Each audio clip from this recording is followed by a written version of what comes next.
Hi, everybody. Welcome to the Stratosphere Lounge. I'm your host, Bill Whittle, joining you here again on a Thursday evening for a special edition show, and might actually do a few special edition shows on the same topic. I am just checking now with my insect overlords. Okay. Um, yes, so tonight we're going to be doing some questions about the space program. 1 second.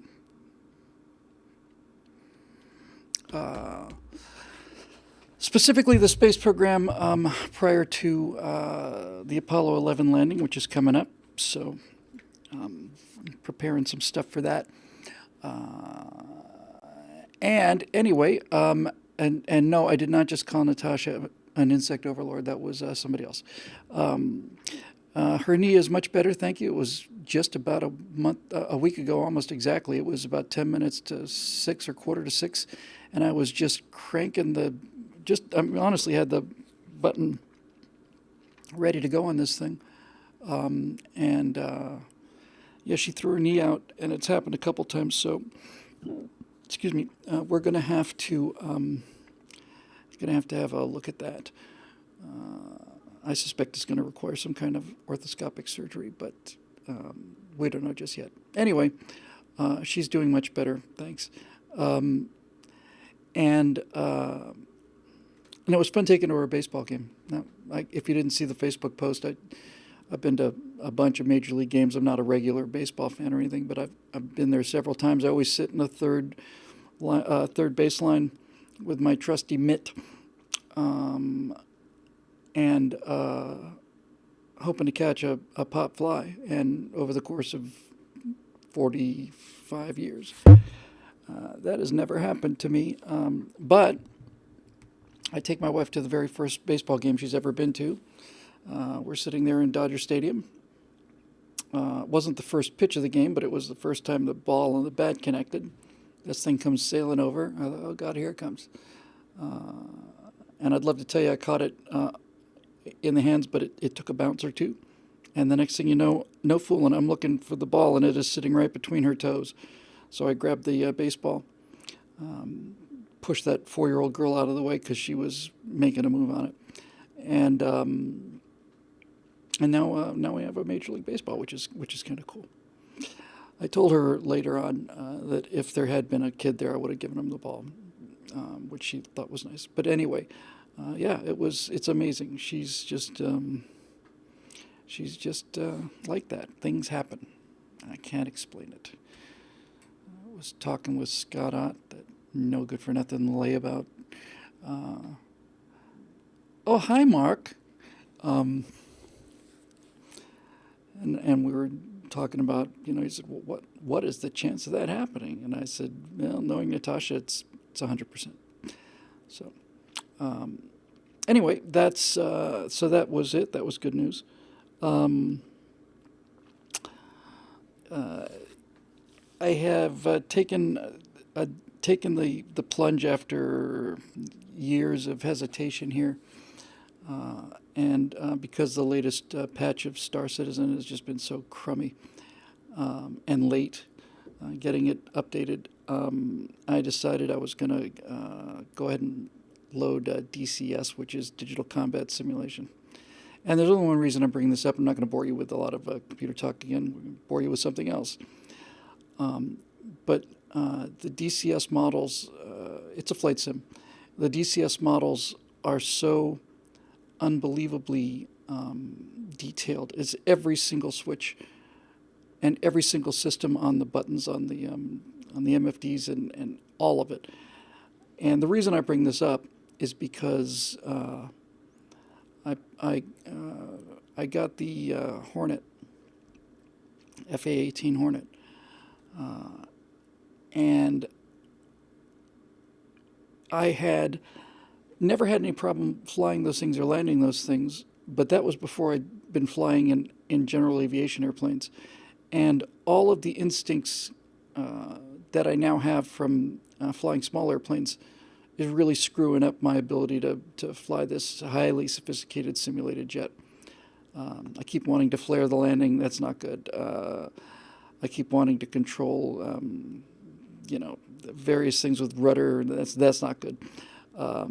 So I'm really basically learning about how to fly again. But the reason I bring this up is because I decided, okay, so this after cratering the F-18 a bunch of times, trying to come in on a 8.1 degree of angle of attack, on a 3 degree glide slope, and moderating my altitude by my throttle settings, all of which makes perfect sense to me. None of which I can do because I can't anticipate the lag yet, but I'll get there. But after several attempts with the FA-18 Hornet, I decided I was going to make life a little bit easier on myself. So I switched. I kept the Hornet, but I went to the A10C Warthog, and much easier to fly. And the part I like about it is that there are hours, and I mean certainly tens of hours, maybe hundreds of hours of intense study ahead of me. And I haven't had a chance to do that for a long time. I really like that. It was just,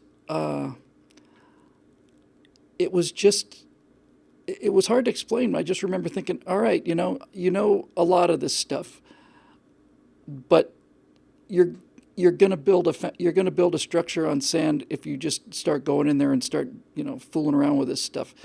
Go to the beginning lesson and do them all in order, and that's what I did. And even the second lesson, in the training lesson, this is before you get to this is just to fly the airplane. Forget about all the strategy and tactics, countermeasures, and all that stuff. But it was just great. I mean, it was really just great to be learning flying again. Just sitting there and listening to an instructor saying, okay, this will do this and that'll do that. Give that a try. Okay, and we'll move on. And there's so much stuff on the HOTAS hands-on throttle and stick. There's so much stuff available there, but you've got to know how to work it, and you can't be thinking about how to work it. It's got to be second nature. So I'm still, floundering around and stuff. But the models, there are many times that DCS is just, I can't tell the difference between a DCS external shot and the actual airplane. Many times I can, maybe even most times, but there are some times when I can't. So I'm really looking forward to getting into this thing and getting familiar with the A10. And they have in the fall, they're going to have another one of these incredibly super realistic new releases, which will be the F-16 Fighting Falcon. Of course, that'll be a piece of cake. Any idiot can fly that. And I have documentary evidence that this is true. But right now, I'm figuring out the how to do the ground pounder. Yes, I know nobody calls it the Fighting Falcon, but it's the Viper, the electric jet, the lawn dart, all kinds of things. Sure is beautiful, though, especially the early models. The F-16 is the most beautiful airplane ever built, no question. It is a gorgeous, gorgeous, gorgeous airplane. F-15's got a nice look too. Got a real muscular kind of look. It's like the F-16's kind of college age brother who's on the wrestling team.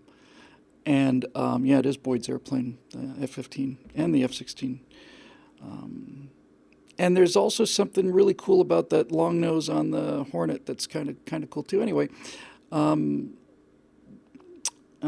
managed to get a couple of carrier traps in, mostly through sheer luck. Getting used, and again, it's like I can. What's the word I'm looking for? I can just kind of mangle my way down onto a carrier, with reasonable chance of not only being able to walk away from it, but being able to use the plane again. In fact, being able to use the ship again. But I realized that this is not the way to go. You know how it is when you're fairly good at something, reasonably good at something, skiing or or baseball or, trumpet or something. And you know that you've got some natural talent, and you also know that you've built up some bad habits. And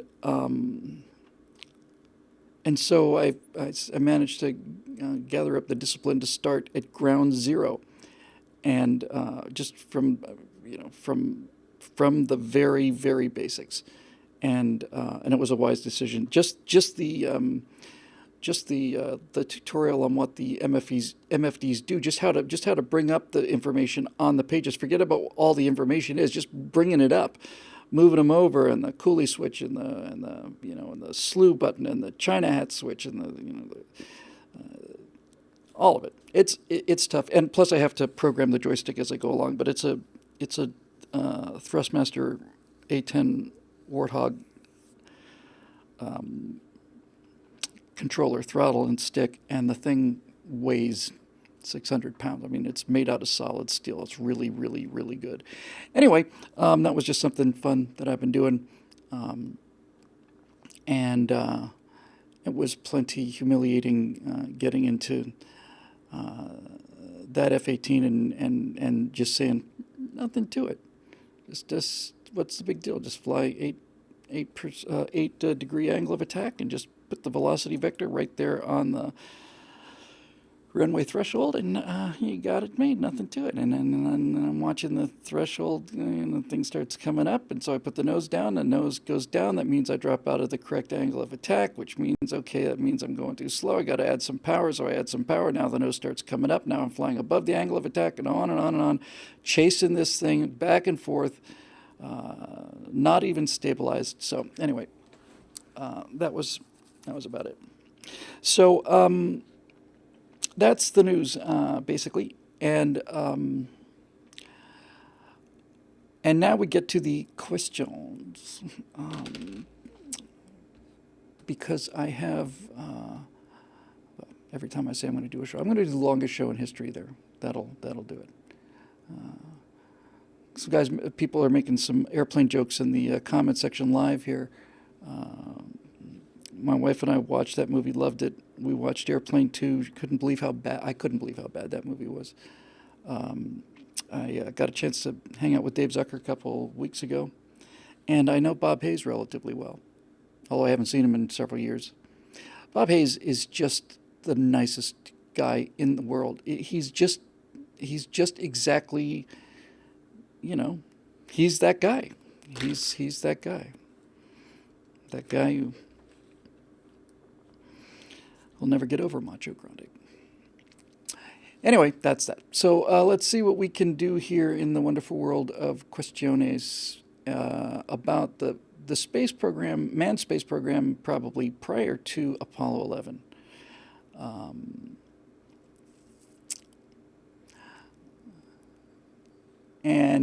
Now people are quoting from airplanes, so it's like it's absolutely addictive.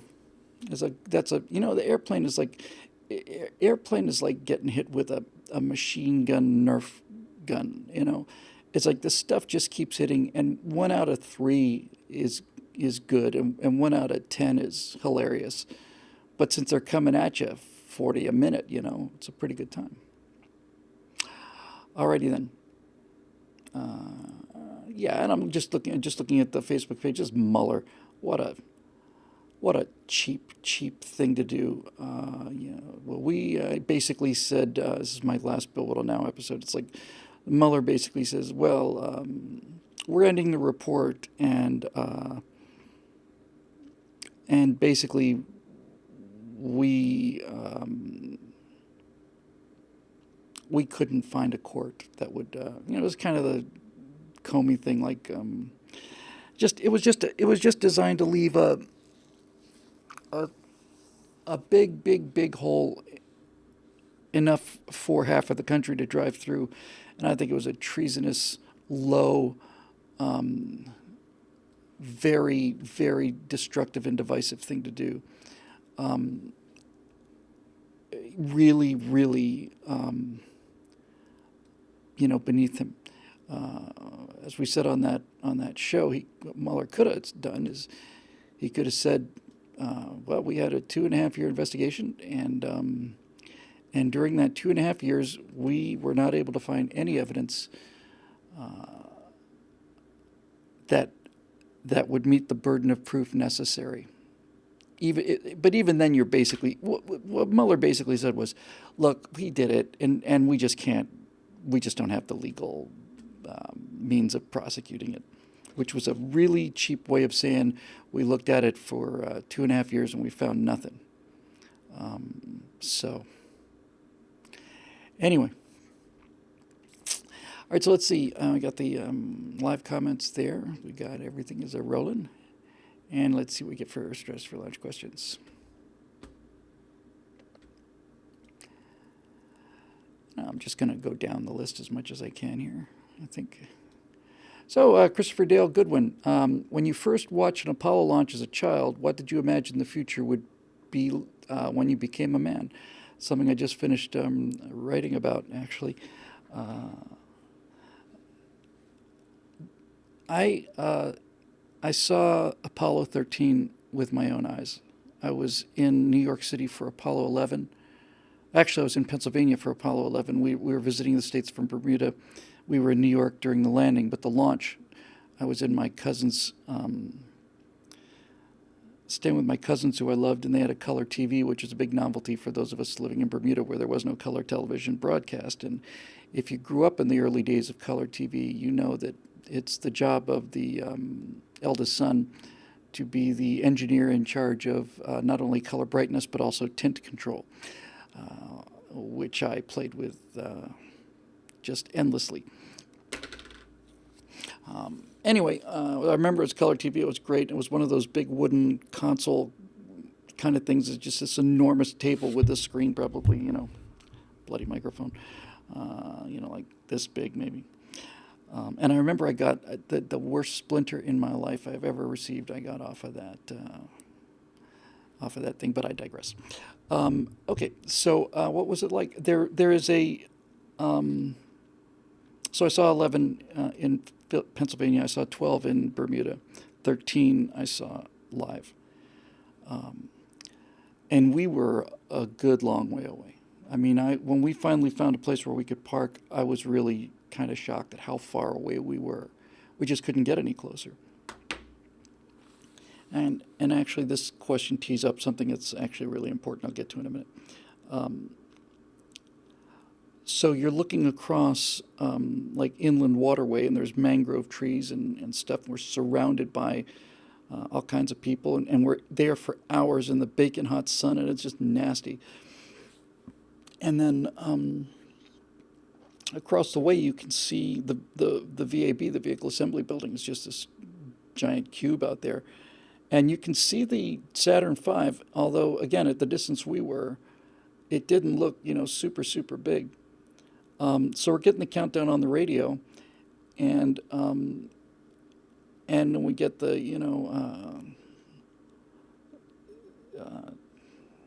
T minus 10, 9, 8, 7, ignition sequence start.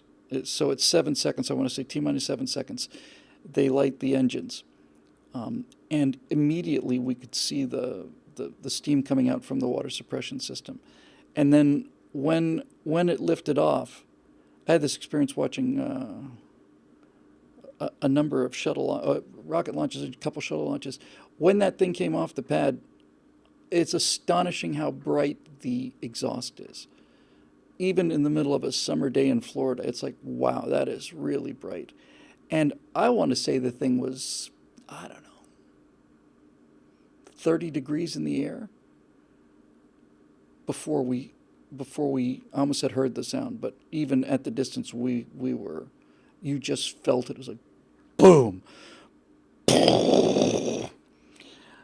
I remember when I first saw a shuttle launch, I thought, man, that looks precarious. That thing's just about to fall off.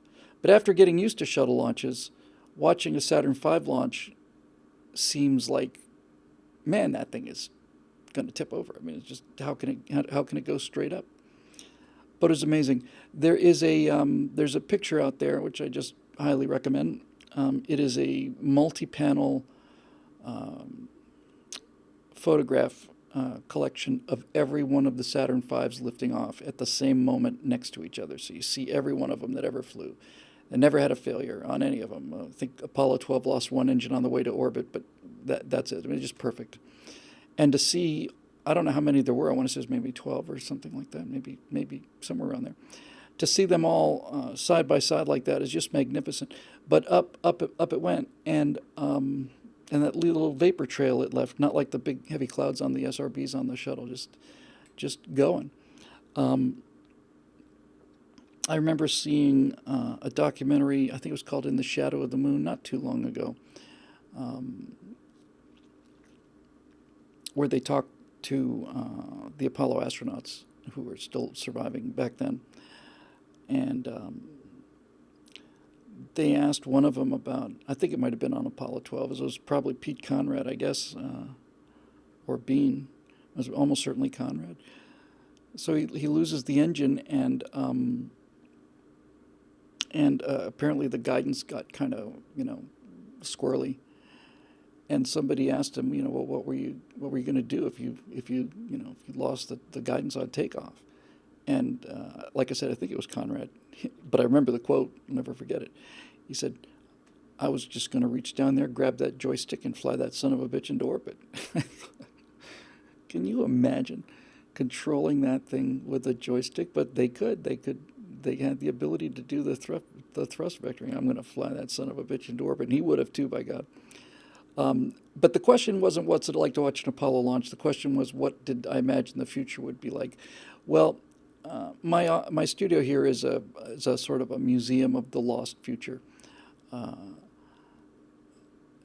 Directly in front of me, behind the camera, I have 6 acrylic paintings. They're about that big and about that wide. They're backlit with LEDs, all very spacey looking, and they're 6 illustrations from Sid Mead, who was a concept car designer for, I'll say for Ford, but I'm not sure. But anyway, in the early 60s,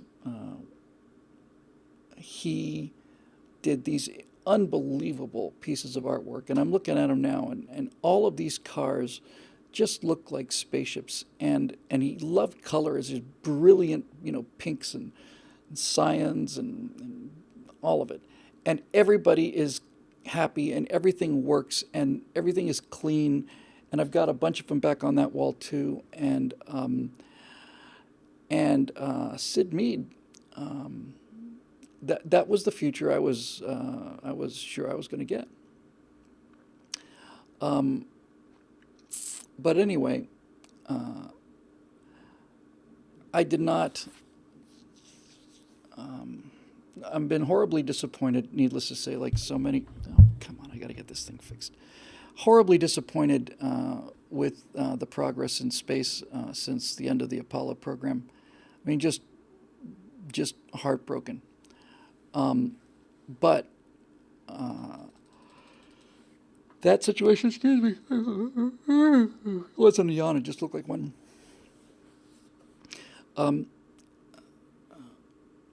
I've been feeling better since I saw the SpaceX boosters coming back to land. That looked like actual progress to me. But after Apollo, they threw Skylab together because they had a spare booster or two, and they needed something to stay in business until the shuttle was ready in 1980. So they had the middle 70s were the Apollo-Soyuz test flight and the Skylab mission with the 3 different crews. And I thought, okay, Skylab, that's cool, it's a space station. And then the shuttle came, and I thought, now we're serious, now we're going to get going. And then the shuttle just went up and came back down again. I had a dream right after the first launch. I had a nightmare. I was walking along a beach in Florida. It was nighttime. And I was so into the space shuttle and stuff, and I had this nightmare about one of the shuttles going up and exploding on the way up, and then another one disintegrating on the way down. That's about the only thing I can ever claim any kind of I'm not saying it was prophetic. I mean, it's like you watch that, look at that vehicle. These are things that can go wrong and go wrong badly. But anyway, we just kept for, starting in 80 and until 2000 and, what was it, 8 or 9? Could it have been, or later? I don't remember how long it's been since the shuttle ended. But anyway, the whole space shuttle period, was just 30 years of doing nothing in terms of, learning new stuff. And watching Challenger and Columbia, and then just the heartbreak of watching them, and then learning about how not only preventable but just real negligent NASA was in both of those cases. In the case of Challenger, there literally were engineers running around with their hair on fire, screaming, "You can't launch this vehicle. If you launch this vehicle, it's going to explode."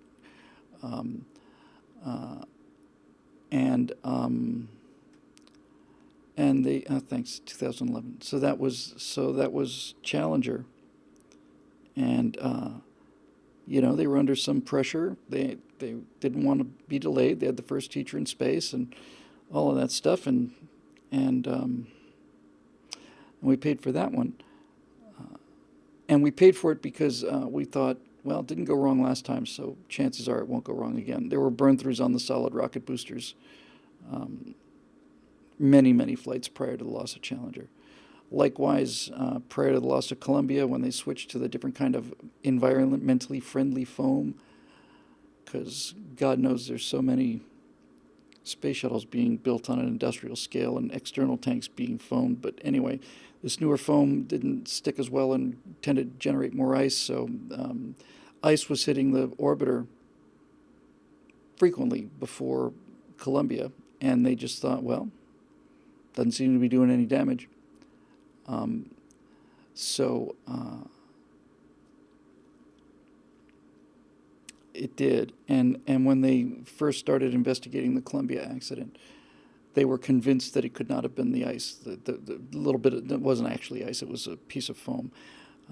They thought there's no way that could do it, and they fired the foam against the leading edge wing of the shuttle, and it just bounced right off. And see, it couldn't have been that, absolutely. And finally, some engineers said, "Now, why don't you try shooting the foam at the leading edge wing in the partial vacuum, because this happened at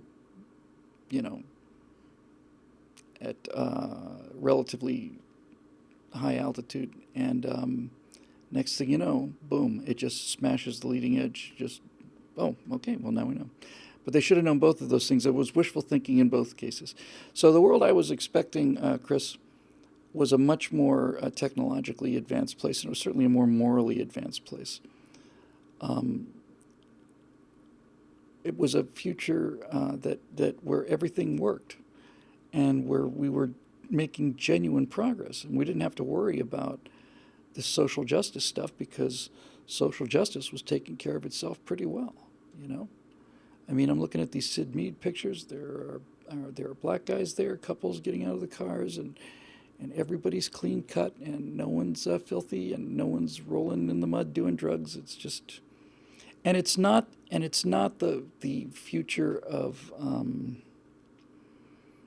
Alien or Aliens, or it's not that dark, metallic, mass-produced, steel, ugly, underlit, dripping with water, vent fans slowly turning. It was just elegant, beautiful, magnificently engineered. Looked like this is what the 21st century is going to look like. It's going to look like this. And turns out it didn't. I still am amazed in terms of what I was thinking the future would be like. I'm still amazed that, not amazed that I didn't see it, but I'm amazed that nobody saw the internet coming. Nobody. I do not remember a single science fiction novel or any kind of movies or discussions that even got close to the idea of what the internet became. And that's kind of startling when you think about it.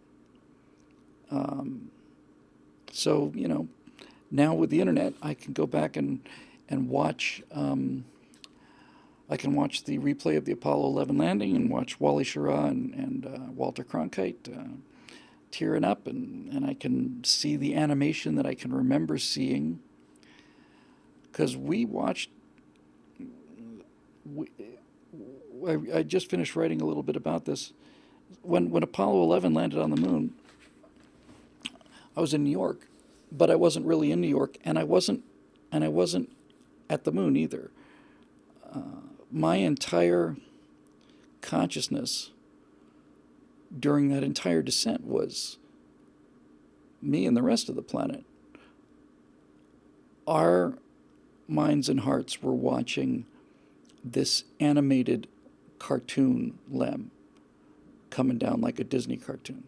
And every time they'd cut back to it, they would show it at a little bit of a steeper angle, and it was CBS animation, and you're busy watching this thing. Getting green in here, or am I getting green in here? I don't know. It's going to warm these lights up a bit. And that's where we were. We were all watching this cartoon because there was no video coming back from the mission, not on the descent. And so we're watching this cartoon. And one thing I didn't realize until I actually got back and looked at it again, I remember something seeming a little wrong, but I didn't realize what it was. If you go back and look at it, just search for CBS News coverage Apollo 11. They had these animations, and they had timed the animations so that their animated lunar module would land at the moment that Apollo 11 was scheduled to touch down on the moon. So we're watching this coverage, and we see the LEM is coming down, and then it's on the moon, and then you go to a wider shot, and there's like a model of the LEM sitting on the moon. And you're thinking, yay. But the audio that's coming down from the mission, just on the animation, at the point on the animation where the LEM touches the ground, mission control says 60 seconds. And then there's more of buzz,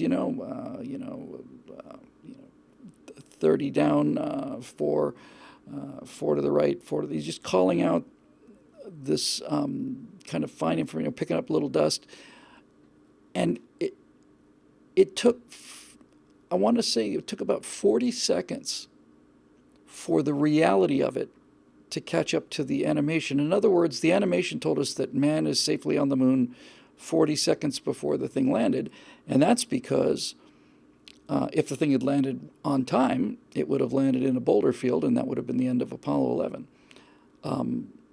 Neil had taken over automatic control and hand flew the LEM way past their intended touchdown point, and he's still in the air, so to speak, still above the surface, and then mission control calls out 30 seconds of fuel.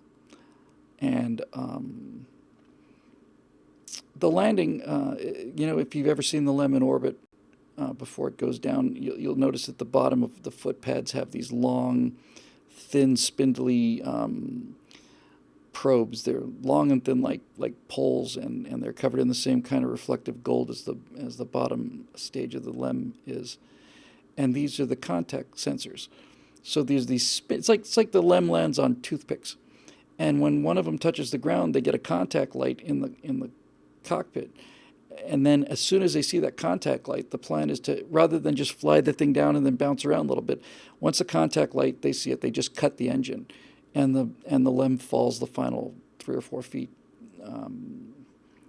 in 1/6 gravity.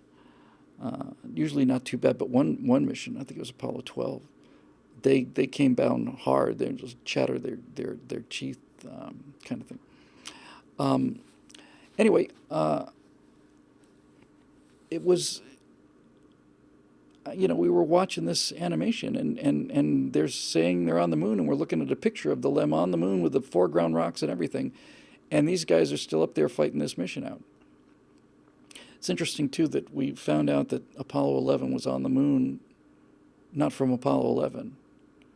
If you look at the transcript and listen to it, you'll find out that the first indication that they are actually on the moon is when Houston says, we're showing you down, or something like that. And And everybody says that the first word spoken from the moon is Houston, which is a cool thing to say, because Houston Tranquility Base, here the Eagle has landed. But having just researched this, I suspect that once the thing was on the surface,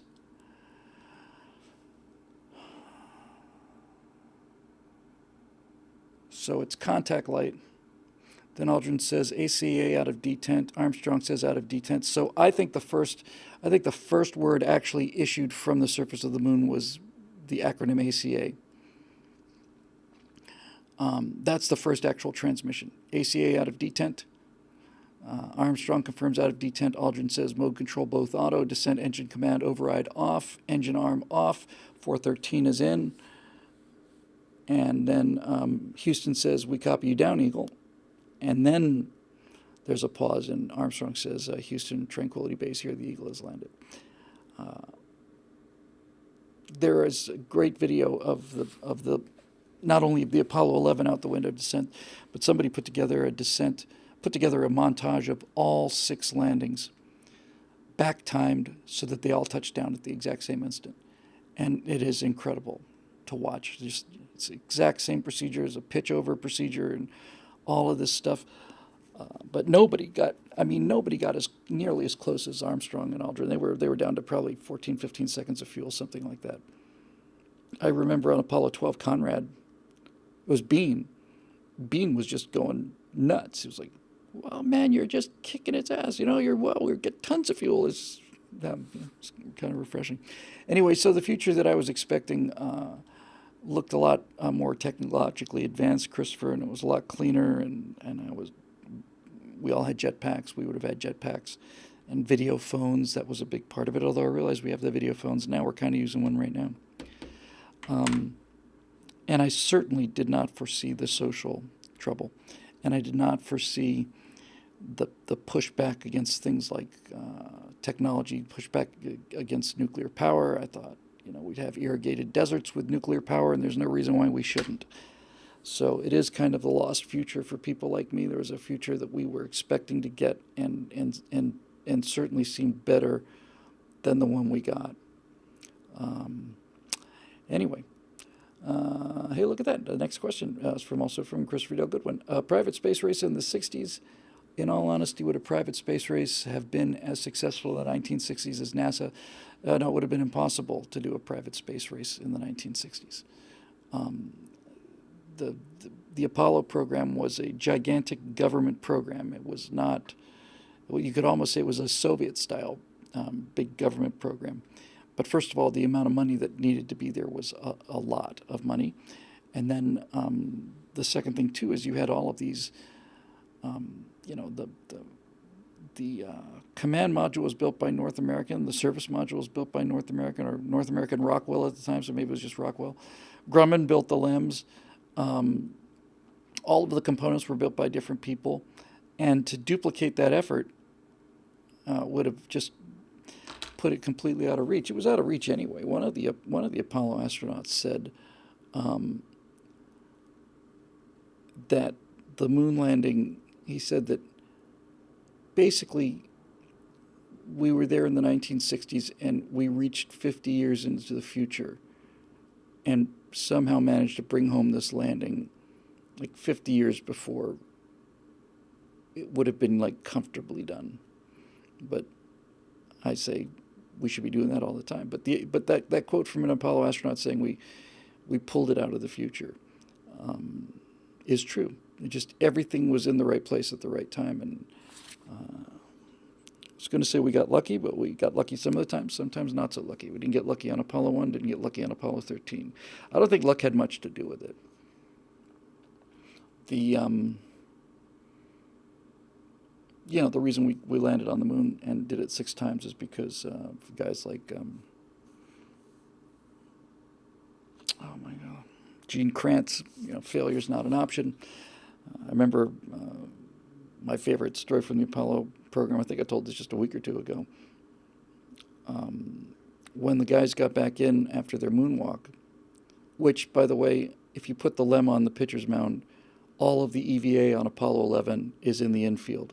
with the exception of one quick trip. Neil Armstrong walked about a third of the way into right field. But all of the first spacewalk was in the infield of a baseball diamond. None of it got outside the clay. Um, but when they did a 2 hour moonwalk, and by the way, they moved the actual walk 6 hours forward. They were going to do it 6 hours later. But they, honest to God, seriously said that, okay, so the first thing that has to happen when these guys get down on the moon and everything's buckled up, first thing they should do is sleep for 8 hours. Yeah, that's it. I am on the moon, and the first thing I want to do is sleep for 8 hours. So it's about 6 hours after the landing they went out. It was supposed to be about 12. But what was the question? The lunar modules were the skin on them was as thin as aluminum foil, and they just wanted. I remember my favorite story about the Apollo program. I remember. So the guys are out there for about 2 hours. They come back with some swag, some moon rocks, and some other samples. Nothing like what they brought back on later missions. I mean, they brought half the moon with them back on 15 and 16 and 17. But they had a bunch of bags of samples, and these were all accounted for, and they were supposed to be there. I shall say, excuse me. But what's interesting is they're coming in. They're two men, grown men in spacesuits in a phone booth, trying to get in there, close the hatch, get out of the suits. Not an easy thing to do, and so they accidentally swung one of the sample bags around, and it hit the control console, and it happened to hit and destroy the button that launched the ascent stage. The one button that has to work, the one that pushed the button so that the top of the LEM will go up and back up into lunar orbit, and you can meet with Mike Collins and go home. That button was smashed. They looked at it and they couldn't. They put their finger in it, couldn't touch it. And some journalist interviewed Buzz Aldrin about this later, and said, "So when you realized that the switch was broken, did you start to think about what your last words would be, or your final message from the moon? Were you thinking about what you were going to tell your wife and your kids and stuff?" And Aldrin looks at her like she's some kind of insect, like beneath contempt, even beneath being beneath contempt. And Aldrin just looks at her. He's like, so were you planning your death speech? And he looks at us. No, we were figuring out a way to get the switch to work. And I think what they ended up using was sticking a pen down there. That'll do it, though. Anyway, that's how we end up to the moon, is that kind of attitude. Hey, known miscreant and top fan Matthew Lloyd, who I haven't seen much of lately. Hey, Matt. If we had the technology back in the early days of manned space flights that we have today, would we have ever left the moon? In other words, is the fact that we're not there now a result of inadequate technology at the time or a lack of will? I'm going to go with lack of will on that. It's funny when you tell people, again, a major point I want to get to. It's funny when you tell people that it would have been much harder, it would have been impossible. Going to the moon was possible in 1969. Landing on the moon was a physical possibility. It was a lot of work, but it was possible. Making computer graphics that looked enough like that to fake it was absolutely simply not possible. It was not possible. And likewise, building a studio big enough to house this and keeping the inside in a vacuum, which you have to do because the dust doesn't behave otherwise, that's harder than going to the moon. So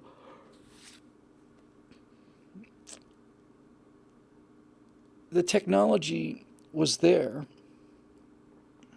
and it was the will. And I think, everybody, I was amazed, and I'm sure the guys at NASA were amazed, how quickly public interest dropped off.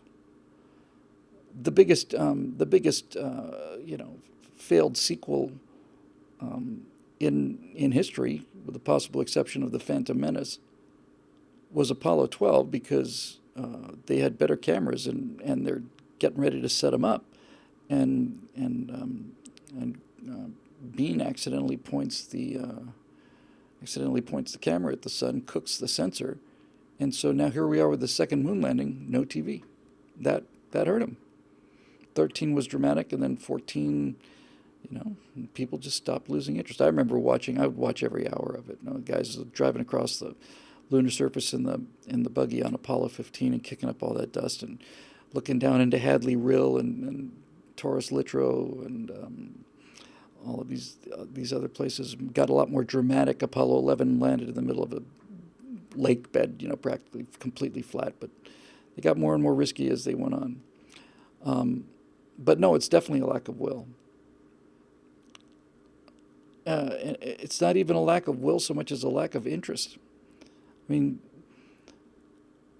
I don't know if it was me or somebody else said this, but it might have been somebody. Maybe it was somebody in the comment section on Stratosphere Lounge. They said, America is such an astonishing country that we got bored going to the moon. No, that's exactly right. We're bored with going to the moon after 4 trips. Been there, done that. They had, to give you an idea of how fast things were going back then, if you weren't there, Lost in Space premiered in 1965. You've got this family on board a nuclear-powered flying saucer that's going to take them to Alpha Centauri. And when they're making this series, the pilot in 64 or 65, they have to figure out when does this launch actually happen. And they wanted it to be as close as possible, so that it wasn't like 2,000 years from now. But at the same time, they wanted to give it some time. So they did a kind of a reasonable guess of when we might have a family-sized nuclear-powered flying saucer capable of getting us to Alpha Centauri. And they decided that the launch date would be in 1998. That was plenty of time for us to get there. Engineers in the early 60s and even into the mid-60s, NASA engineers were saying Saturn by 70, and not 2070 either, Saturn by 1970. And it was working, and something happened, and I don't know what it was. I don't know how to explain it. But it was, it just evaporated.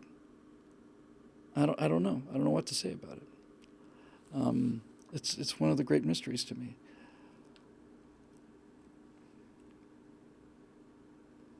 Let's see here.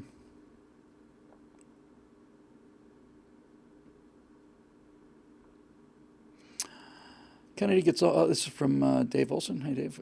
Kennedy gets all the credit for the space program, but it was Ike who got it going in the first place. And I recently watched a program which claimed that he deliberately let the USSR launch Sputnik before our first satellite, which was Explorer or Vanguard. I actually don't remember. I want to say it was Explorer 1, I think. Thereby setting the precedent that any country can overfly any other country in space. Thoughts? Yeah, anytime I hear that the president had the power to do something like stop the Pearl Harbor attack or something like this, I just don't buy it.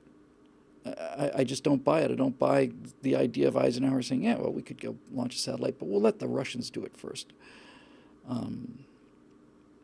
Although, it was pretty much exclusively Eisenhower who decided that it wasn't worth the Americans taking Berlin or any of the other Eastern European capitals.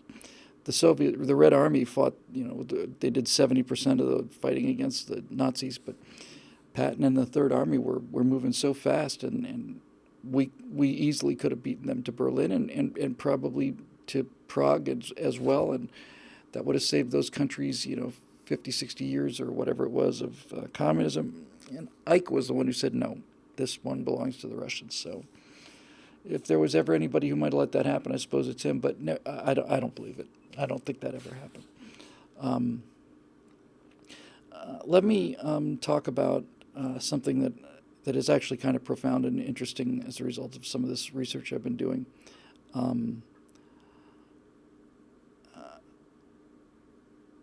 If you've been a fan of the show for a while, you know that when I run into moon landing conspiracy people, I just go ballistic. And I have had so much contempt for people that don't believe it, and especially for young people who are sure that it couldn't have happened because, you know, they didn't have as good computers. The graphics weren't as good as the ones I've got on my video card, and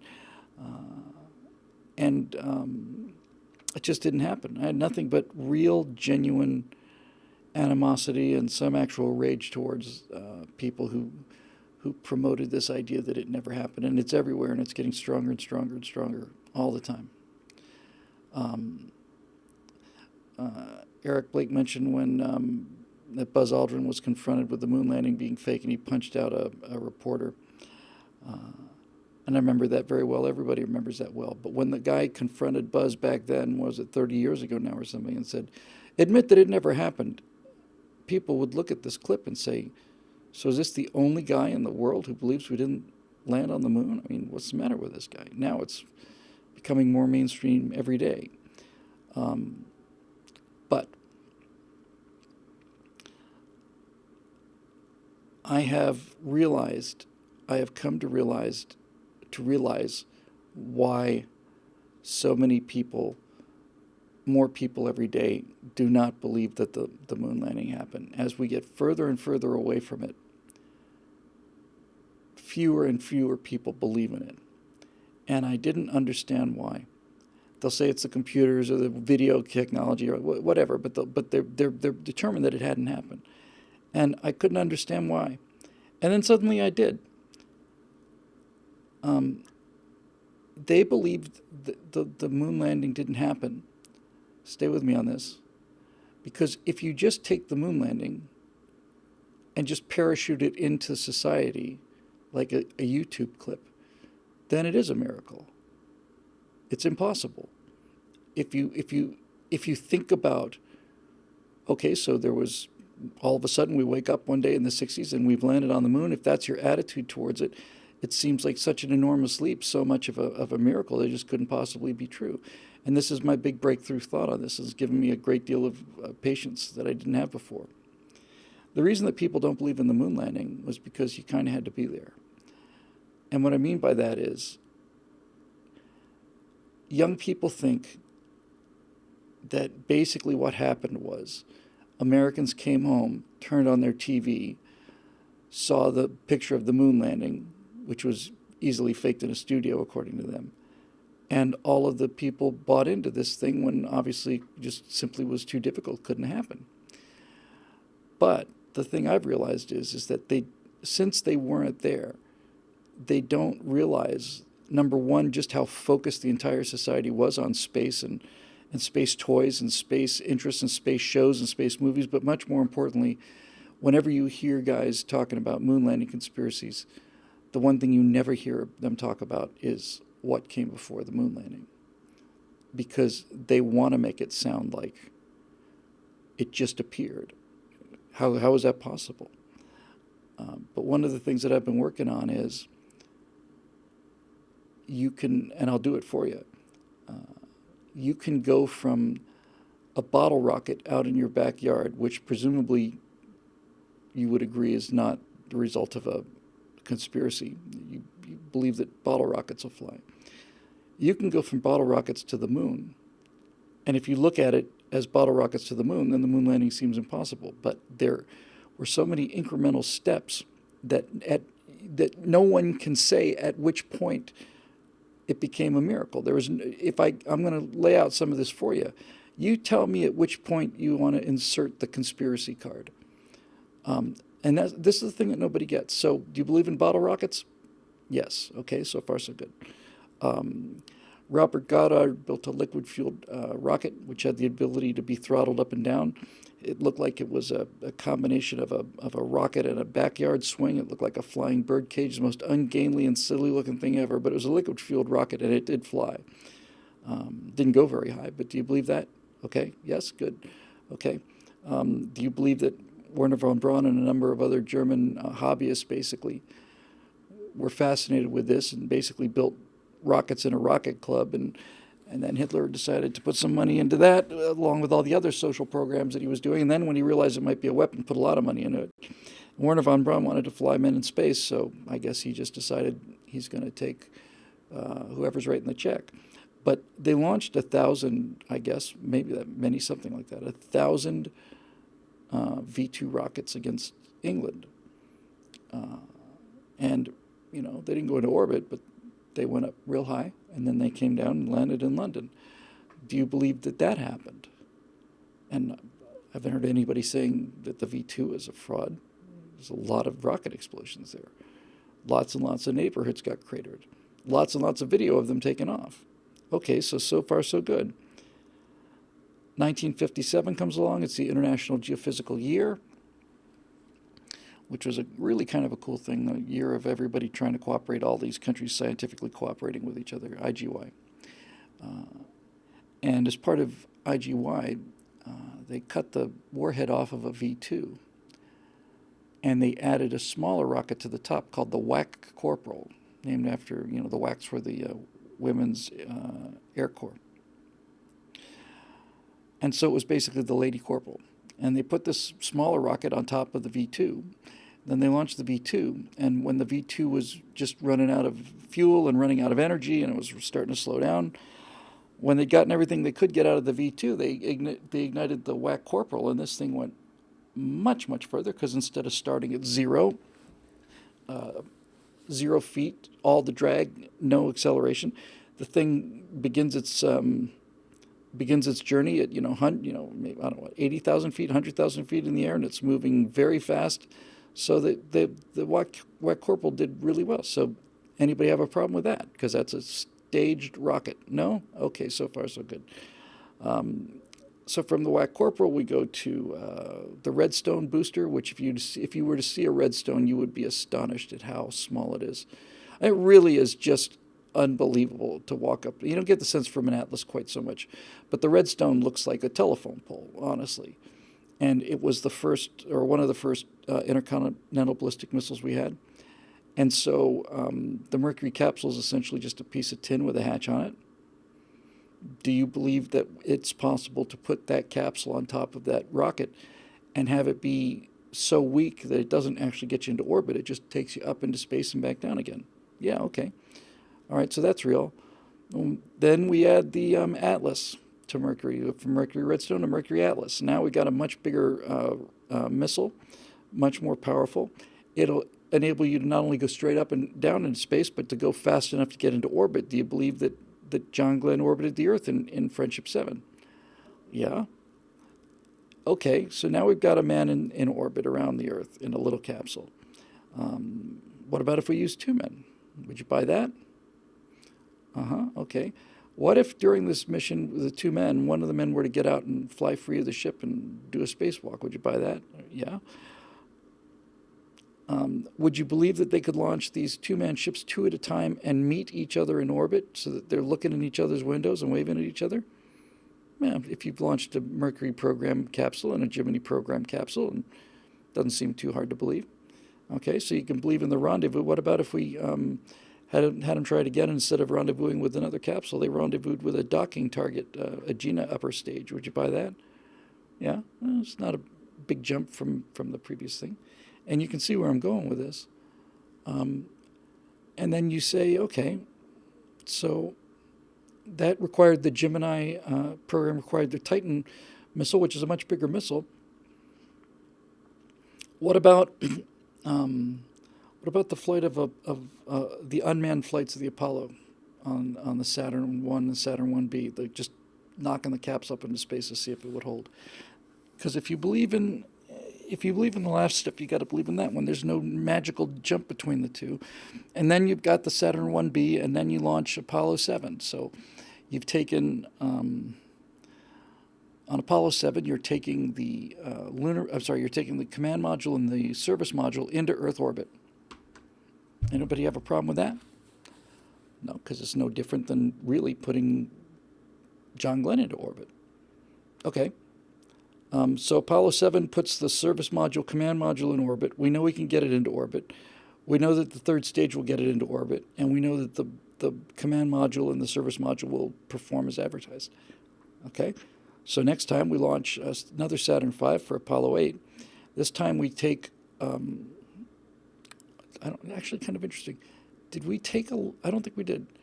Did we take a LEM on Apollo 8? I don't know the answer to that. I suspect that we did, but I'm not sure. In any event, we've just tested out the command module and service module. That's working great. So kept it up in space for several days. Now we're going to go around the moon. We're not going to detach. No LEM. Thank you. We're just going to take this thing that we've already tried and worked in Earth orbit, and instead of keeping it in Earth orbit, we're going to send it around the moon. The amount of energy needed to get it to the moon and back, I think, is something like 2% of the total energy that was needed to get it into orbit in the first place. So obviously the hard work is getting it into Earth orbit. It takes a little bit of a push to get it to go around the moon. So there's nothing there that's a big leap from the previous mission, Apollo 7. So that's Apollo 8.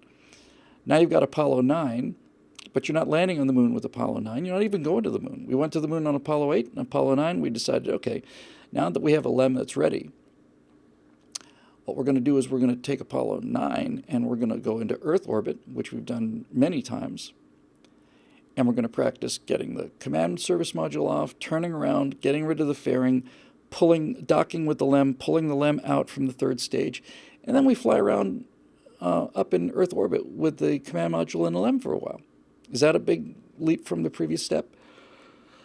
No, I guess. So that's 9. Okay, Apollo 10. Now, Apollo 10, we're going to do what we did with Apollo 8. Remember that one just a little while ago?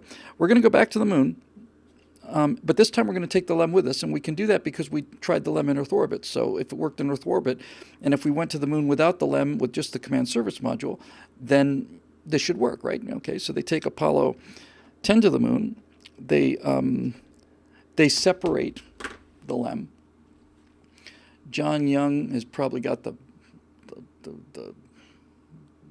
I would imagine the toughest mission of all time. He's in a lunar module. He's in orbit around the moon. He departs the command service module, and he takes the lunar module down to, I want to say it was about 47,000 feet, something like that. So we don't land, but we do everything except for land, pretty much everything except for land. We slow ourselves down with the descent stage, and then at a certain altitude, then we just kick off the descent stage, and then we come back up with the ascent stage. So that's all working. So when we get to Apollo 11, where did the conspiracy begin? If you believe in bottle rockets, and there's nothing between the moon landing and bottle rockets that is a miraculous leap. The step from bottle rocket to moon rocket is a miraculous leap. But the step from bottle rocket to V2, from V2 to Whack Corporal, from Whack Corporal to Mercury Redstone, to Mercury Atlas, to Gemini Titan, to Apollo 7, 8, 9, 10, it's all just simple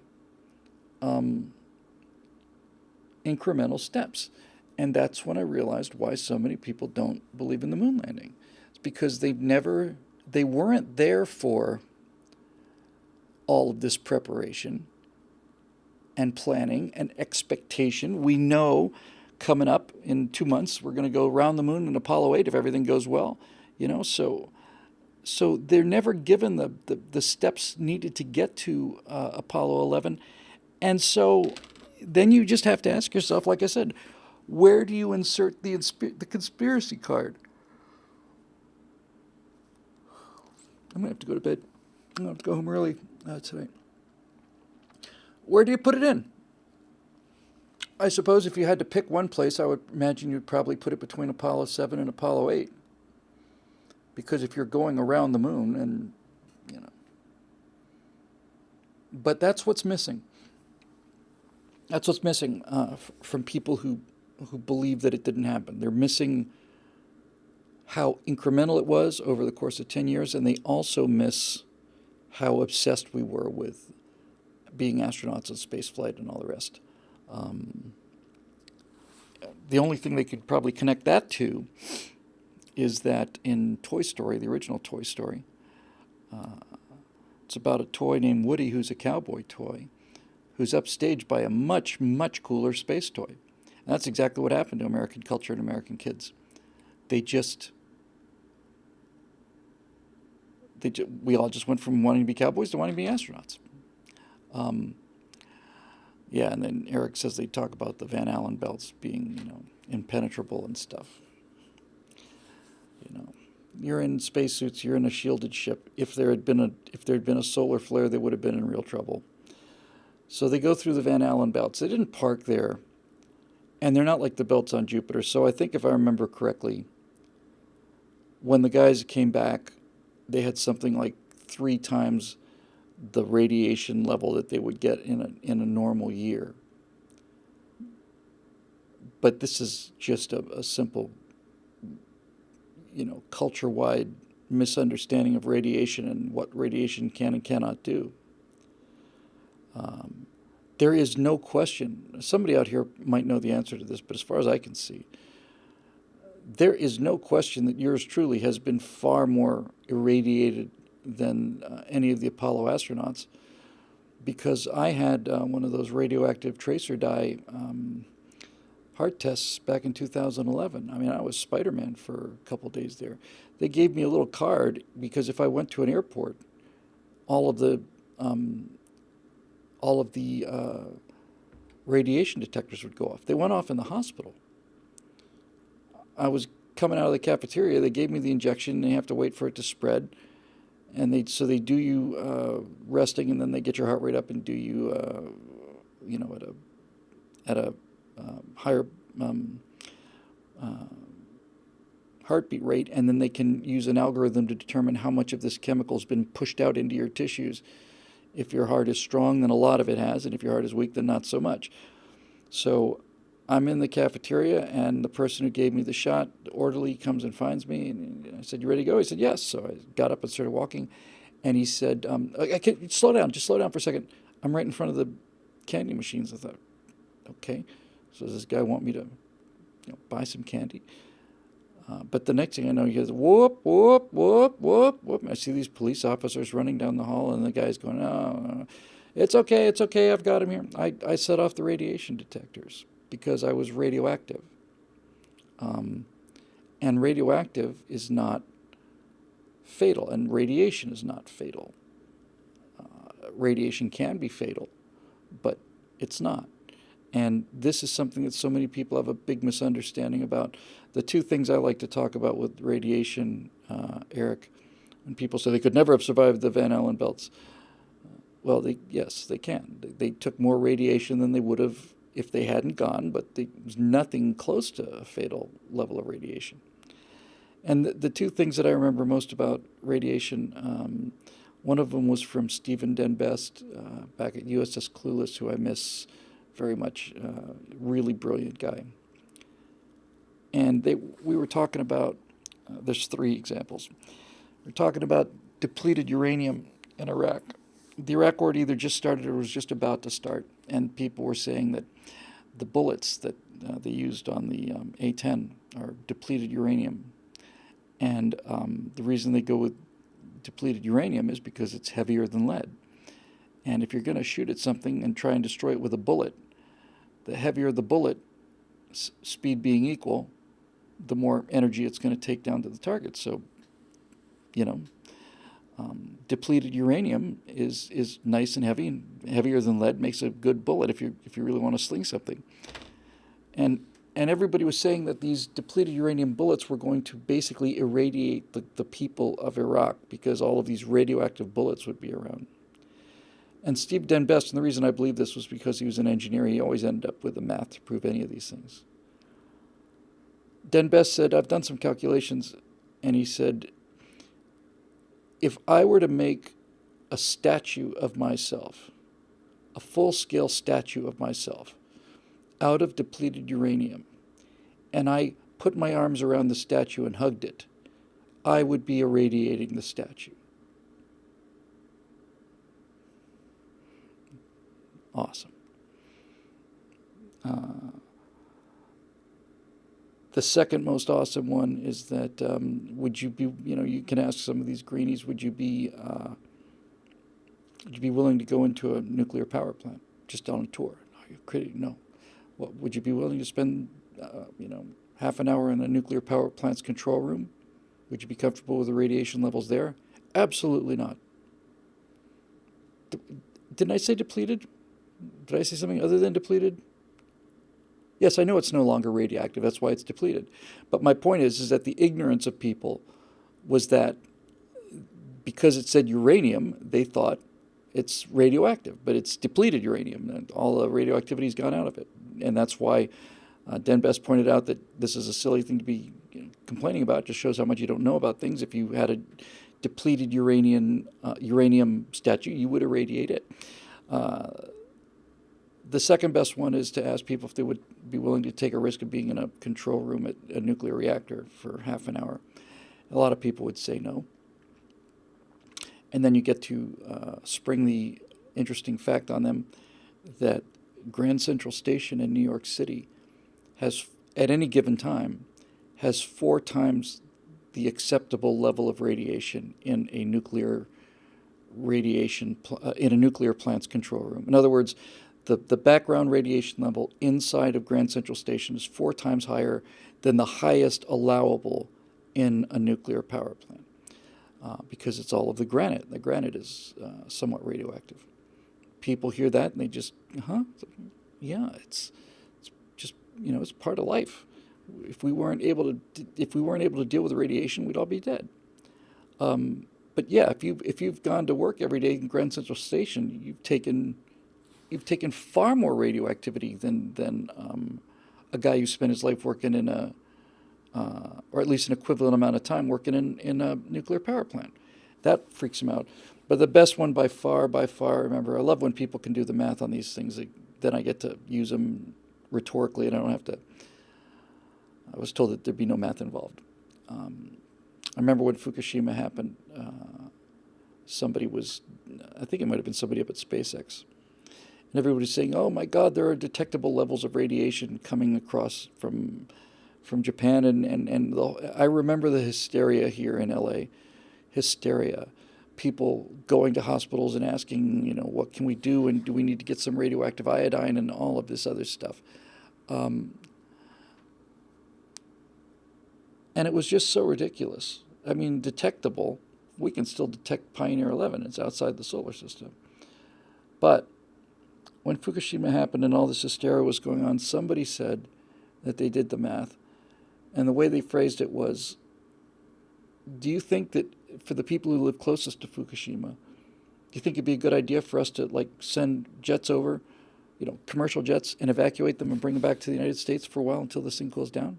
And most people immediately said, yeah, that'd be great. And then the person says, well, on that 17-hour flight from Japan to Los Angeles or Chicago, they're going to take a lot more radiation than they would have taken if they'd stayed on the ground in Fukushima. Because you get irradiated when you're on an airplane. So it's not a joke. Nobody talks about it because it's pointless. The people who are at risk the people who are at risk from radiation in our society are people who work among these elevated levels of radiation that are not harmful in a dose or many doses. But if you are a flight attendant and you spend 8 or 10 hours a day above most of the ozone layer, I don't know if it's above the ozone layer, come to think of it, but above most of the atmosphere, when you're 10% up in the atmosphere, you're above 90% of the atmosphere by density. So pilots and flight attendants have elevated risks of cancer because their radiation exposure is pretty high, because they spend 6, 7, 8 hours a day for 30 years up there. And somebody else gets it too, like dental assistants, or medical assistants. Tooth x-ray or chest x-ray is not going to hurt you. 10 of them aren't going to hurt you. But if you do 100 of them a day, every day for 50 years, that could be, get to be a problem. But people's fear of radiation is just completely unbalanced and unsubstantiated. And when you hear people say things like that, you just realize you're dealing with somebody who doesn't know much about science.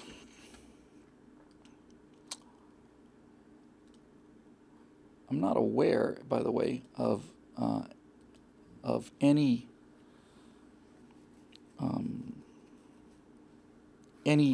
statistically greater number of deaths from cancer from the let's see, 8, 10, 11, 12, 13, 14, 15, 16, 17, so that's 9 missions. 27 people who've been through the Van Allen belts.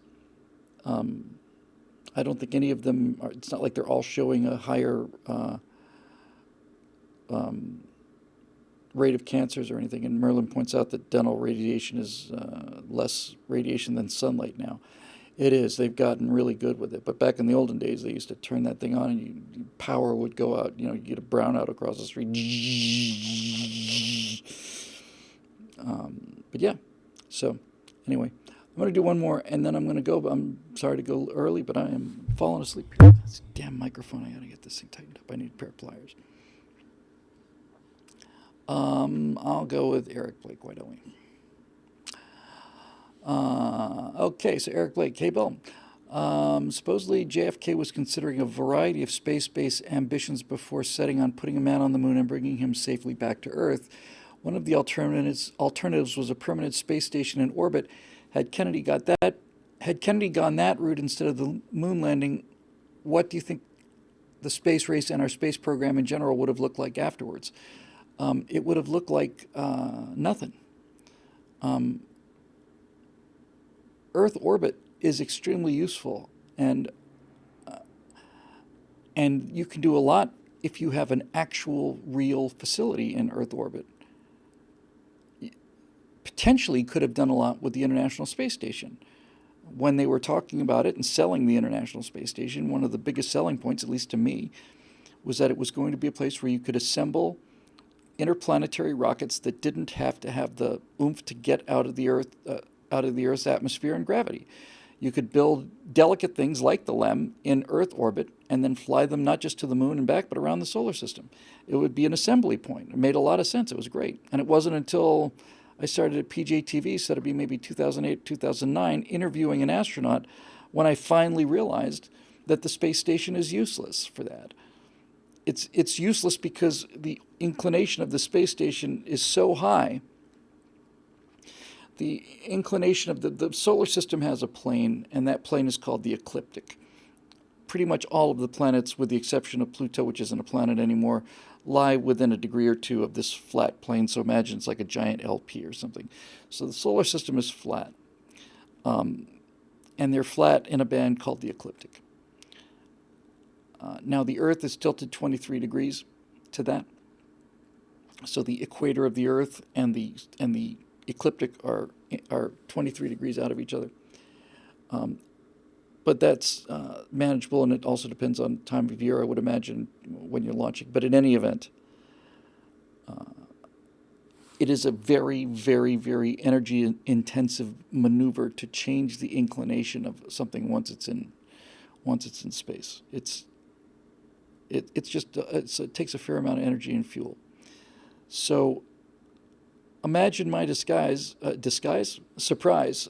when I find out in 2009, after being a space buff for 40 years, 50, that the International Space Station was put into an orbit where the inclination is so high that it would require more energy to take that inclination out and then launch it into the solar system than it would to probably launch it from Earth. And I was just gobsmacked by this, absolutely gobsmacked. And I said to this astronaut, he was NASA representative, flown in the space shuttle. I said, "Is that right?" He said, and he was kind of backtracking. I was like, "Well, there's a lot of things the space station does, but it is so far out of the ecliptic. Its inclination is so high that it's useless for planetary missions." Yeah, pretty much. Well, why is that? And it turned out that the answer is we had to get it into that kind of an inclination so that the Russians could get to it. Because it used to be, the phrase space station was going to be freedom. That was the name of the space station. And it was a lot more ambitious than ISS. And then we decide we're going to try and do it on the cheap, like we did the shuttle on the cheap and Apollo 1 capsule on the cheap and all the rest of it. And so we decided, well, we'll get the Russians to help us put this thing up there. And I don't know what percentage of the space station was built by Russian boosters. I know that it's been supplied almost exclusively by Russian boosters, but in terms of construction, I don't know. But in order, so it's almost like you had to destroy the space station in order to save it. It's useless. And so really, when you think about it, after Apollo, you had Skylab and Apollo Soyuz are just placeholders. But basically, for the 30 years that the middle part of my life, when I was expecting to see some real progress, what I saw were space shuttle missions, and then space shuttle missions to build and then service the space station. And when you ask people why you needed a space shuttle, they say because you need to have a way to get to the space station. And then when you ask them, why do you have to have a space station? They say, well, because you needed a place for the shuttle to go.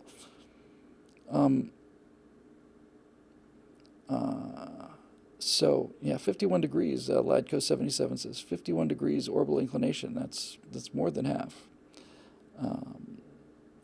And it's politics. It's politics. So, so if we had stayed in Earth orbit, Eric, and we'd done it right, look, going to the moon was important. It was the pinnacle of human history, and whether or not we improve on it remains to be seen. But there's something about a moon landing that is dramatic and achievable. You put your foot down on another world. You plant a flag. If you build a space station, you're essentially... I mean, we went from Mercury with 1 man to Gemini with 2 men to Apollo with 3 men, and we're going, to 7 men, although Skylab only had 3-man crews. So staying in Earth orbit doesn't do you much good, especially if you're in such an inclination you can't do anything. Now, if you want to ask me what I would have done with a space program if I had been in charge of it, what I would have done is I would have gone to the moon more or less the way we did for the prestige and for the learning experience for the curve.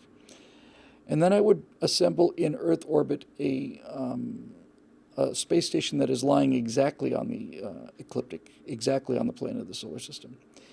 And from that place, I would start assembling parts of vehicles that would be brought up from Earth on shuttle missions or whatever the case may be. And then these reusable vehicles could be used to just kind of give you a little push and get you out to the moon with no trouble. Venus is somewhat more difficult, but not a lot more difficult. Mars is tougher than Venus, Jupiter's tougher than Mars, and so on. But then you'd have an actual place. If I could have anything right now, I will tell you this: if I had a choice between a Mars landing and a one-off Mars landing and a permanent lunar base, I would take the lunar base in a heartbeat. You have to. You can't, when you understand that 98% of the work exploring the solar system, 8% of the total energy needed to go to put men on Pluto, 97% of that total energy consists of getting you from the ground into Earth orbit, low Earth orbit. And once you get up there, everything else is pretty low energy. It's slow, but it'll get you there. So that's the nut that has to be cracked, is getting things into Earth orbit. And we tried it with the space shuttle, which was exceedingly complex and very complex for a truck. I think the future looks like SpaceX. The fact that you can recover the boosters and not throw away those engines every single launch is enormous. That's a real game changer. I don't know how much fuel they don't get to use. Needless to say, if you're going to have a booster that returns to its launch point or to a barge out in the Atlantic, you have to use some fuel for that re-entry burn, and then some fuel for the actual deceleration, then some more fuel for the landing. So if you're going to have to save that fuel to land the booster, that's less fuel you can use to boost. but I don't know what the percentage is, but I'll bet it's probably 7, 8%. I wouldn't think it's too much. Um, and um, and SpaceX has done it. I personally like air vehicles. I'd like to see something like the Dream Chaser, which looks like the space shuttle's baby brother, much smaller than the space shuttle, but it's basically a winged vehicle with ceramic tiles and stuff. And it'd be nice to be able to get crews up there and fly them back down. But if you're able to reuse the capsule, the Dragon capsule, then you're just talking about fairings and things like that. So the reason I am so sorry, excuse me, I apologize. Um, the reason I'm convinced that SpaceX is going to do it is not. It's not because I've seen them land the boosters, although when I saw them land them two simultaneously on that first Falcon Heavy launch, it blew my mind. That was the most impressive thing I've seen since the moon landing. But the reason they're going to do it is pretty simple. The reason that SpaceX is going to pull it off is because their recovery barge is called Of Course I Still Love You. That's the official name of the barge. It's right there painted on the circle. Of course I still love you.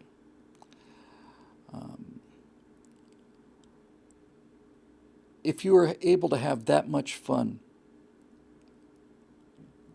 then nothing can stop you. Nothing. Because when you get down to it, everything great that's ever happened in the world happened because somebody thought it would be cool. The iPhone is here, smartphones are here because they thought it would be cool. The 65 Mustang changed the automobile industry because somebody thought it would be cool. And all of this stuff is because you think it would be cool. When you get to the point where you're dealing with Lockheed Martin, Northrop, conglomerate, they're not doing it anymore because it's cool. They're doing it because it's money making. I have no problem with this at all. In fact, I'm very, very proud of companies like Boeing and Lockheed and all the rest. But they're certainly not doing it to be cool. And as I've mentioned before, the idea that Boeing or Lockheed would test out a new launch system by launching a red convertible into space with a mannequin behind the wheel, the top down, playing David Bowie, although not into space somehow because there's no sound, but nevertheless David Bowie on the radio, and then on the navigation screen of the car the words "Don't Panic," which is a pop reference to a kind of a space comedy. The idea of Lockheed doing that, the chance of it, is zero. And that's why you won't ever get real innovation from Lockheed and Boeing. I'm going to exclude the Skunk Works because the Skunk Works and Phantom Works are like another company I have some familiarity with, and that's Scaled Composites. Bert, I did, Sarge. Thank you very much. The Bert Rutan built Scaled Composites because he thought it would be cool, and Bert Rutan put men into outer space. He did what the Mercury program did, and he did it much more elegantly, and he did it for $20 million, maybe, or 30, of Paul. What's his name? I want to say Paul Ryan. Andy, the co-founder of Microsoft. Paul, that's going to come to me here. Paul Allen, thank you. Now I'm going to get 9 answers. Paul Allen, thank you very much. Paul Allen put up $30 million, and Bert Rutan built a space program. He didn't just build a spaceship, he built a space program. He built a launch system, built a ground control system, built the orbital vehicle, did the training, had to build the simulators, all of it. And Bert did it because he thought it would be fun.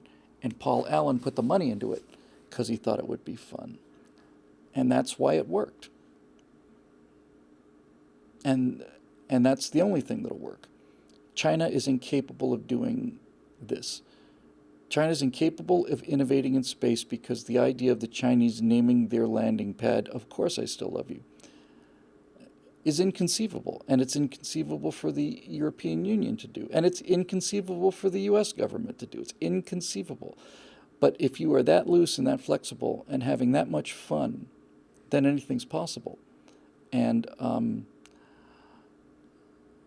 yeah, thank you very much, Ladko. I remember saying that. It's a nice thing to say about a friend of mine. I said, I was talking about Burt Rutan, and I said the only thing Burt Rutan couldn't design is a box for him to think outside of. The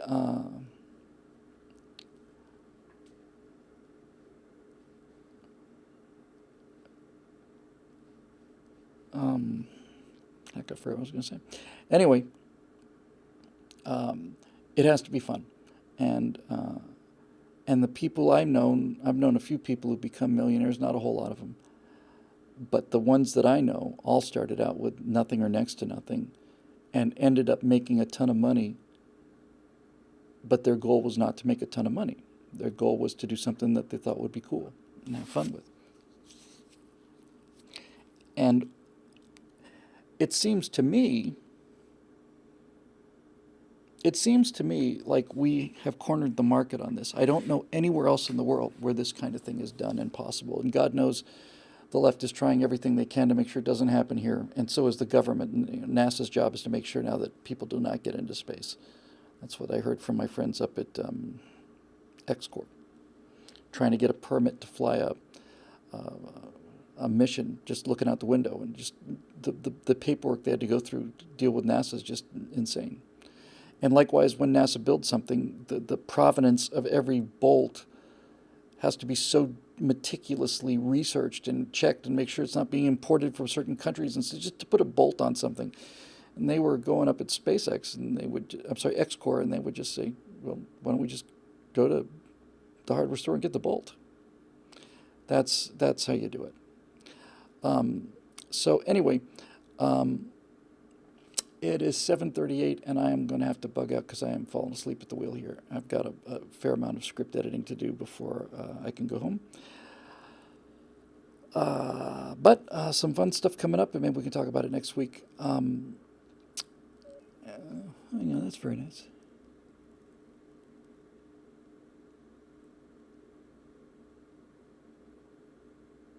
Wow. Well, I have to say that is maybe the nicest thing that is certainly in the Hall of Fame.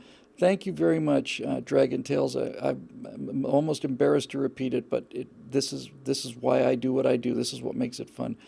He wrote, Bill, thank you for doing these. For years, the lounge has salvaged grumpy evenings, making me smile and believe good things. Does the same thing for me, too, by the way, Dragon.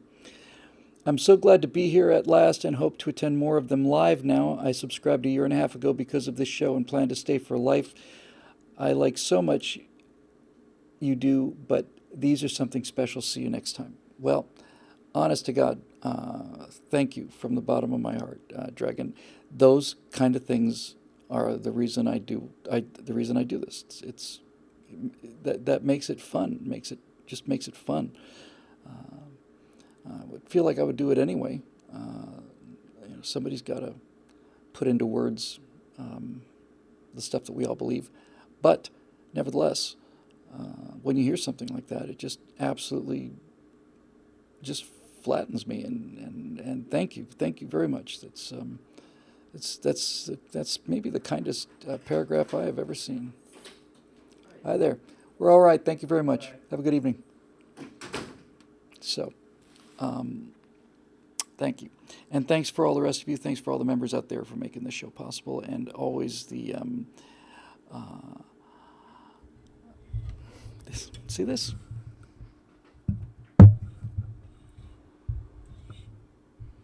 This is badly designed here. And all the rest of the Strata Loungers and all of the rest of the Aurora Republic guys and all the rest of all you people. It's great to see you. Sorry we missed you last week. We'd been on quite a roll. I think we had 6 or 7 in a row. and we certainly plan to keep that going as well.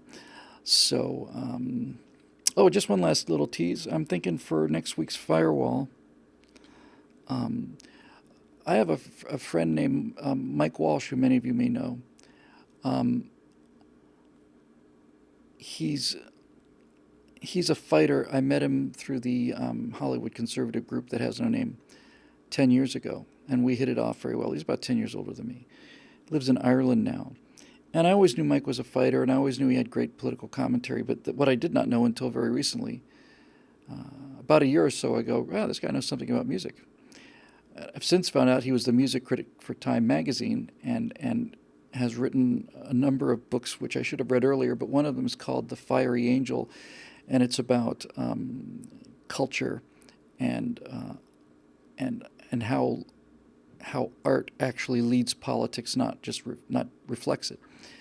And it was great. So after I read The Fiery Angel, which I did in about a day, I got through that fast. I read his prior book called The Devil's Pleasure Palace, which is about the Frankfurt School and about just how poisonous this philosophy is.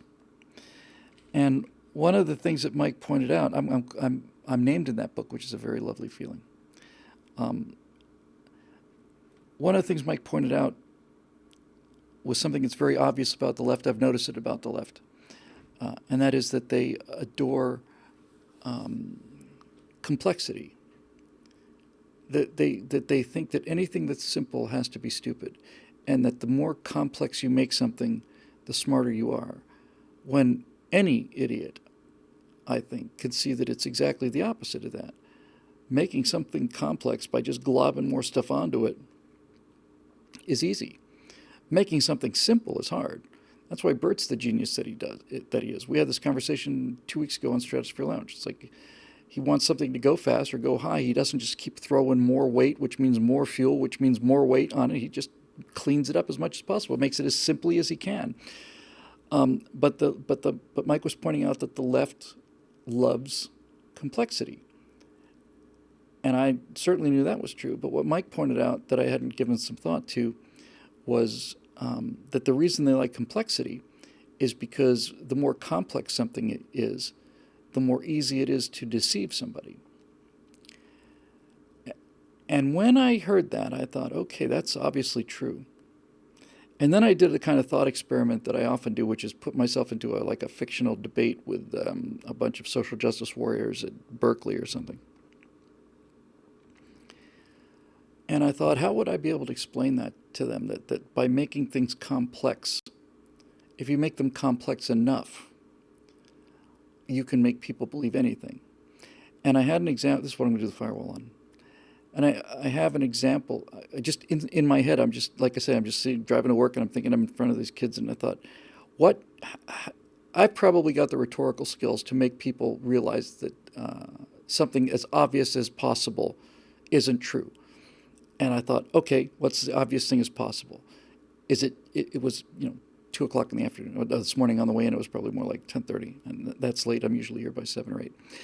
But I thought, okay, can I convince somebody it's broad daylight? Can I convince somebody that it's not daylight outside? Can I argue them into believing that that it's not daytime outside?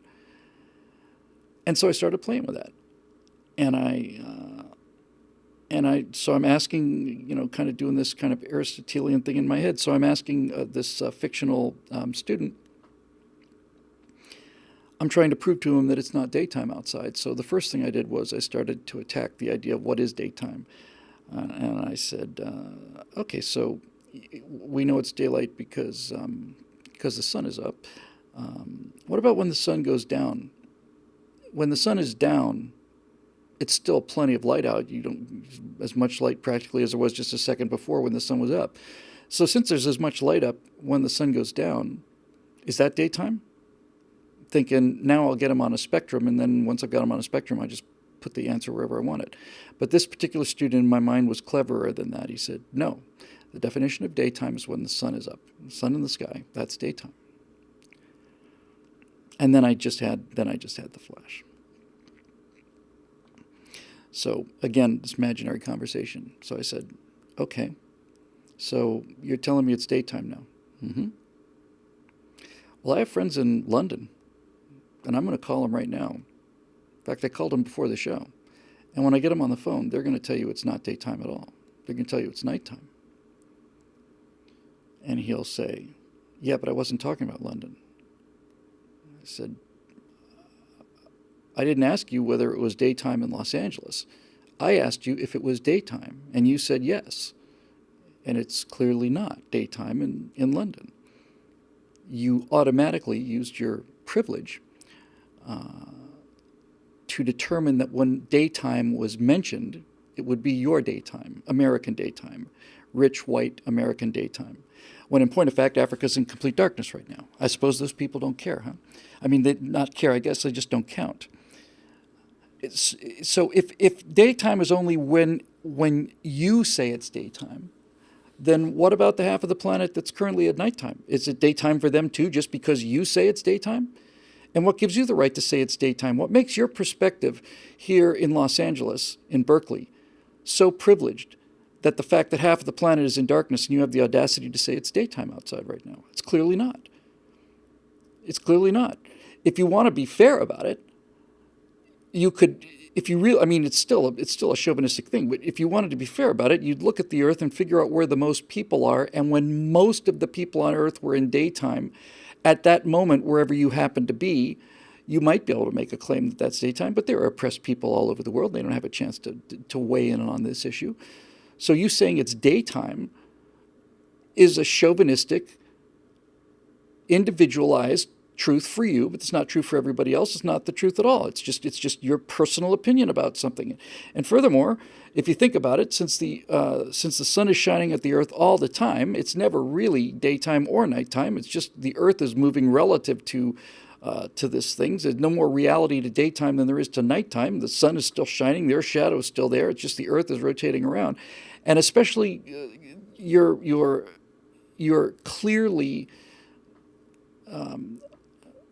unaware of the amount of privilege that you're building into the statement when you say that it's daytime outside.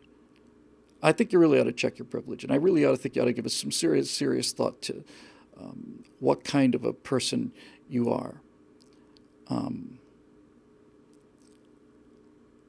And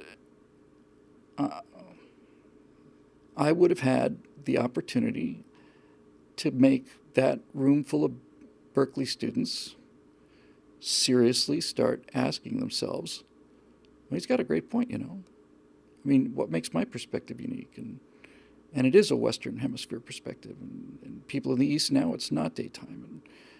And they'd start thinking all these things. They'd start thinking about it. And they'd start thinking maybe it isn't really daytime. Maybe the daytime, maybe the definition of daytime is, it needs to be,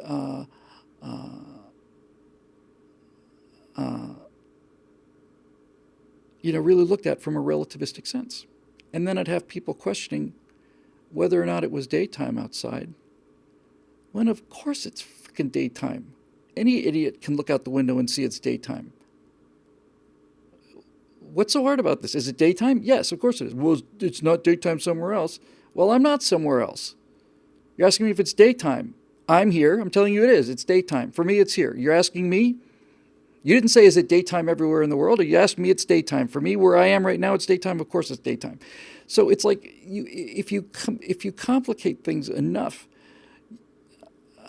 you can make people believe anything. I remember somebody was during the Rodney King trial. It was somebody said that a good lawyer can make you believe that an elephant can hang over a cliff with his tail tied to a daisy. And I thought, that's it. If you take something obvious and smash it up into so many pieces and then argue each one of the pieces, you can connect things that just aren't true. And the sleight of hand is when you make an assumption, somewhere in that chain of taking something and smashing it down into pieces, somewhere in there you're putting in that thing that is just fundamentally not true. But then you're running with it, and since the situation is so complex, the person listening to it is not aware of where you went, where you tricked him. In that particular example, the answer to the trick is to simply refute the premise that when you ask me if it's daytime, you're not asking me if it's daytime in the world. You address the question to me. That's where sanity kicks in, and you can say it's daytime. But if you're not aware of that, especially if you put people on the defensive morally, make them start feeling guilty, then they'll start to wonder them, start checking their privilege about whether or not it's daytime outside. It's so much easier to make things complicated than it is to make them simple. Simple is genius. Any idiot can make things complicated. But making things simple is hard. And this is so true about them. I just really like that example. I thought I'm going to run with it a little bit. Because it is nice to be able to show just off the top of your head how you can convince people of just about anything. And when you can make people believe anything is true, then you can get them to believe that this socialism is true, when in point of fact, it's just a bunch of bitter, soy boy males, most of them old men in their 80s. Almost all of the Frankfurt School were just genuine perverts, sponges, never worked, just sat around and tried to figure out a way to convince the suckers to make them in charge. It's basically what this whole socialism movement is all about. And Mike wrote something that I liked a lot, and I don't remember the exact quote, but basically he said the only thing that allows the left to get away with destroying the country is our own weakness, is our own willingness to tolerate it. It's true. We give them the power. We just give them the power because we don't want to be seen as good people, don't want to be seen as bad people. It's unbelievably powerful. I've experienced it myself. Most of you probably have too. But just the ability to stand up and say that's absurd, and you know it. I'm not gonna play this lawyer game with you. It's noon. The sun is shining. You ask me if it's daytime. If you are trying to prove that it isn't, then the way you are doing that is by destroying language and making language whatever you want it to be, and that's not what language is. And I'm not gonna fall into that trap with you. I'm not gonna play that game. We both know it's daytime. You just want to be able to tell me whether it's daytime or not. And I'm a nice guy, but I'm not that nice. Anyway, that'll do it. Thank you for all the questions. Sorry I didn't get to more of them. I am just kind of sleepy tonight, I'm sorry to say. Thanks again for joining us. It's always great to see all the people out there. And we will see you next week right here on your Stratosphere Lounge. Thanks for joining us. We'll see you later. Bye-bye.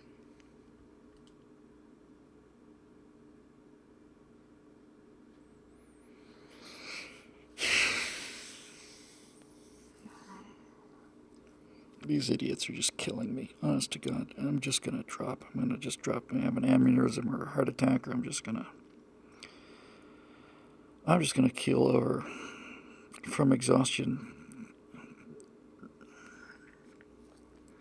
Just so I can shovel more coal into this bottomless pit of need that these pathetic...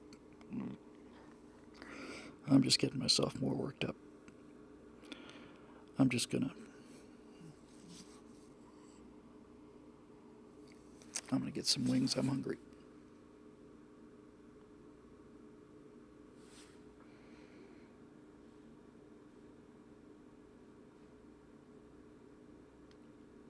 Oops.